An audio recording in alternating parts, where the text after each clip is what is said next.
Aqui estamos de novo, agora para a segunda parte, ou parte 2, da nossa atualidade à luz da fé e da teologia de Jesus, programa 43. Esta é a parte 2.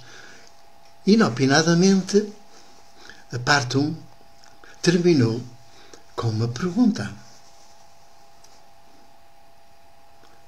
Para que servem os sistemas de poder? Para que servem até os nossos votos nas campanhas, nos atos eleitorais? Para que servem? Se afinal a riqueza produzida não é depois distribuída segundo as necessidades de cada qual, mas concentra-se em cada vez menos mãos e portanto está a contribuir para criar ricos muito ricos e pobres muito pobres em cada vez em maior número. Sim, realmente é uma pergunta pertinente. Para que servem tudo isto que a gente está a fazer e que somos levados a fazer? Parece que este tipo de mundo, se a gente não fizer isso, é um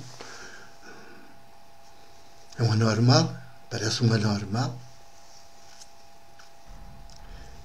E daí que, efetivamente, embora esta segunda parte seja mais direcionada para as igrejas, não deixa de ser interessante prosseguir um bocadinho com essa questão, porque se afinal as decisões, as grandes decisões, estão a ser tomadas hoje, neste tipo de mundo em que vivemos, não estão a resultar dos sistemas e das instituições que estão aí a funcionar. Portanto, não estão a resultar das nossas vontades. Quer dizer, esses sistemas todos funcionam não para termos um mundo em que a riqueza produzida é para todos segundo as necessidades de cada qual, mas para ficar concentrada nas mãos de uns poucos. E as maiorias cada vez mais entregues a si mesmas e à pobreza total. Então, para que serve um tipo de mundo assim? Para que servem essas instituições todas? E também para que servem os nossos votos? Se as grandes decisões não dependem do resultado das eleições, não dependem dos governos, as grandes decisões que estão dentro deste tipo de mundo não estão a depender das políticas do poder político. Não estão a depender dos parlamentos, daqueles que estão eleitos pelas populações que ainda votam. Não estão a depender das deliberações aí, porque estão a depender de outros poderes que não vão a eleições, de outras instituições, sistemas que não vão a eleições. E, portanto, se as grandes decisões, aquelas que determinam o nosso cotidiano, são de sistemas que não vão a eleições, para que havemos nós, populações, a andar iludidos, a trabalhar, a dar-nos ao trabalho de votar e não sei o que, para ter instituições que parecem ditas democráticas e tal, todo esse palavreado que a gente conhece, que os grandes média alimentam e que depois até os grandes governos também alimentam, os grandes cérebros estão a alimentar, todos organizados lá nesses sistemas de poder, o poder religioso, o poder económico, o poder político, e todas essas instituições, quer locais, quer depois nacionais, quer continentais, quer mundiais. Afinal, se não vão, esses não dependem da vontade, das escolhas das populações, para que servem todas as outras coisas? É tudo assim, a deitar remendos de pano novo em vestido velho. Rompe-se cada vez mais tudo e perde-se tudo, todo o investimento que se fez de nós próprios, o nosso tempo, a nossa dedicação, a nossa militância, se é ao serviço disso, perde-se tudo.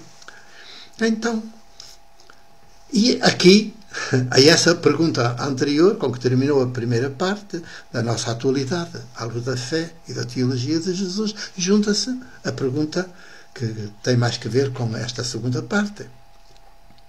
Que fazer com as igrejas e as religiões que por estes dias desta nossa atualidade, que é da segunda quinzena de janeiro de 2018, de 18 a 25 de janeiro, as igrejas, pelo menos as igrejas cristãs, andam a rezar, cada qual ao seu Deus, pela unidade entre elas.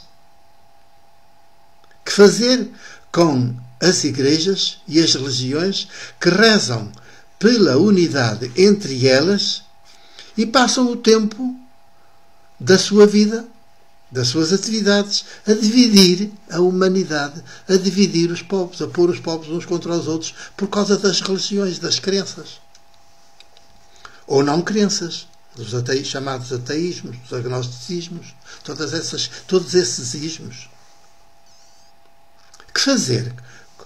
Se estas igrejas e religiões, afinal, cuidam do seu umbigo, olham para o seu umbigo e não para a humanidade, se elas não estão presentes na humanidade para que a humanidade as dispense, se desenvolva de dentro para fora ao ponto de as dispensar, exatamente como o Deus da fé de Jesus e da teologia de Jesus é um Deus que nos habita, que nunca ninguém vê, mas que nos habita e potencia de dentro para fora. Potencia de dentro para fora para nós vivermos na história como se ele não existisse. Estão a ver a diferença entre uma fé e as outras fés todas. A fé de Jesus é crer Deus, não crer em Deus, crer Deus que habita, que nos habita. Crer em Deus já está fora, já está um Deus fora de nós e eu, seu súbdito. Nunca cresço, cresce ele e eu não cresço, eu diminuo. Um desgraçadinho. E põe, às vezes até de rastos, e de joelhos, e de cócoras e tal. Rasteios. A fé de Jesus remete para um Deus que nos habita, que ninguém vê, que nunca ninguém vê, não sabe nada dele, só que nos habita. E a gente experimenta-se de dentro para fora, assim, potenciado, de dentro para fora, a crescer, a desenvolver-se, nas suas capacidades todas, para ao ponto de podermos até dispensá-lo. Vivermos como se ele não... A gente não o dispensa, porque sempre nos habita. Mas viver como se ele não existisse. Nem falarmos dele, nem nada, não é necessário. Basta apresentarmos-nos nós. E ao vermos-nos, ao verem-nos, veem-no em nós. Nas nossas práticas cotidianas, assim, numa linha de verdade, numa linha de justiça. As práticas como as práticas de Jesus de Nazaré são práticas políticas, práticas maiúticas, tanto que fazem despertar dentro das pessoas as capacidades que elas têm e que as colocam depois ao serviço de despertar outras capacidades nos outros também. Ora, a resposta de Jesus a este tipo de igrejas e religiões é que as deitemos fora como se faz ao sal. É verdade. É bom que a gente escute bem o Evangelho de Jesus e entenda a substância dessa boa notícia e o escutemos como boa notícia libertadora que nos resgata e liberta de todos os medos. E então, que nos remete para um Deus que ninguém vê, mas que nos habita. E que a partir de dentro de nós nos potencia constantemente. Mesmo enquanto a gente está a dormir. Está sempre a potenciar-nos para crescermos de dentro para fora. E então, como as religiões e as igrejas se preocupam mais com o seu umbigo e em guerrinhas umas com as outras, ou então, e depois rezam para ver se não fazem a guerrinha umas com as outras, mas entretanto só trabalham para dividir cada vez mais a humanidade e os povos, então elas fazem parte dos sistemas perversos que estão aí, que não são votados, não são escolhidos pelas populações. E são esses sistemas de poder religioso e eclesiástico, político e económico, são esses sistemas de poder que nunca vão a votos, portanto, mas que estão eles, no fundo, a fazer este tipo de mundo. em que a riqueza produzida não é distribuída pelas populações e os povos segundo as necessidades de cada qual, mas é para ficar acumulada e concentrada nas mãos de cada vez menos, para serem ricos, muito ricos. Nenhuma igreja, religião, pode invocar-se de Deus. Deus não tem a marca de Deus não está em nenhuma igreja, nenhuma religião. O Deus de Jesus não tem igreja nenhuma, não tem religião nenhuma, tem-nos a nós. E conta é connosco.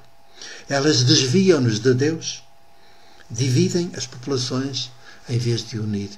A unidade que Jesus quer é a unidade da humanidade, dos povos uns com os outros. E então, a este propósito, nada melhor do que dar-vos a conhecer o lema da Associação Cultural e Recreativa As Formigas de Macieira e do seu barracão de cultura, aqui também levantado nesta aldeia do concelho de Felgueiras, que tem um lema que diz assim: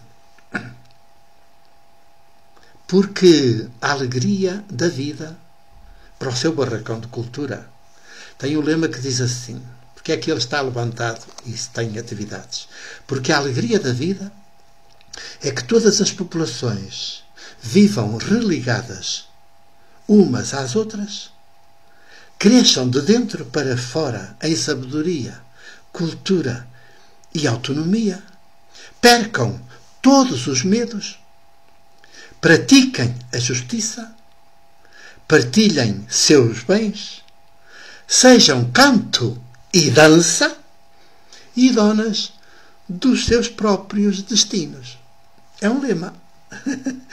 É o que move a Associação Cultural e Recreativa As Formigas de Macieira e que a leva a ter levantado aquele espaço chamado Barracão de Cultura, onde se desenvolvem já atividades. E neste fim de semana, sábado 20 deste mês de janeiro, precisamente quando está a decorrer a tal reza pela unidade das igrejas, que é de 18 a 25, no Barracão de Cultura, o que é que acontece à noite, no sábado 20? Uma exposição de pintura de Marina Leão, a artista. Por acaso, por sinal, uma jovem mulher, mãe de uma filha, já de 15 anos, que é nascida e criada e residente aqui em Macieira da Lixa, Marina Leão. E ela a expôs lá, onde criou uma pintura, um conjunto de pinturas, e cada tela é inspirada num poema de Fernando Pessoa. É uma coisa que nunca vista. É uma coisa nunca vista. E, de certa maneira, a Marina Leão, se calhar sem se dar bem conta disso, ela está a realizar exatamente o lema da associação e a justificar porque é que existe aquele espaço chamado Barracão de Cultura.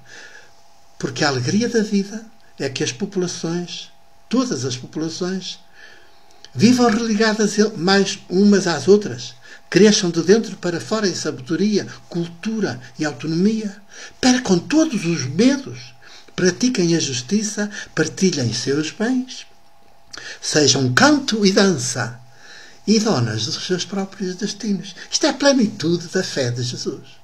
A plenitude da fé de Jesus, que não é religiosa, é laica, é secular. Vive-se no mundo, neste tipo de mundo, não. Portanto, sem ser dele. Está neste tipo de mundo, mas não é dele. E por isso é capaz de promover iniciativas, atividades que vão enfraquecê-lo. E é difícil essas iniciativas serem apoiadas pelos sistemas de poder, porque os sistemas de poder não são lorpas e percebem que aquilo não os favorece. Mesmo assim, há que insistir. E é por aqui, também por aqui, o caminho de Jesus. A via política de Jesus contra a via política dos poderes político, económico e religioso e eclesiástico. Abramo-nos a esta fé, a esta teologia de Jesus. Sejamos plenamente humanos, sororais, irmãos. O meu abraço e o meu beijo de presbítero e jornalista da Igreja do Porto.